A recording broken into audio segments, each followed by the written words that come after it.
How many of you believe that construction zones are sacred areas? Check out this twat waffle. Just outside of Pleasant Valley, Oregon. Construction zone. About the 313, I think. Been in construction for a minute.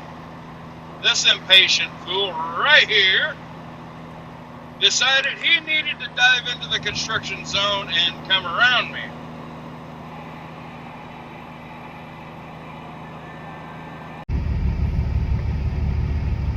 Now, in case you were wondering, I don't have a very good dash cam, so it didn't catch the plate number. So here's a picture.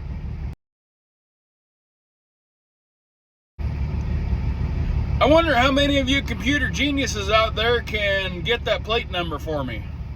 I already sent the video to Oregon State Police, but I'm sure some computer guy out here in YouTube world probably has a better computer than they got.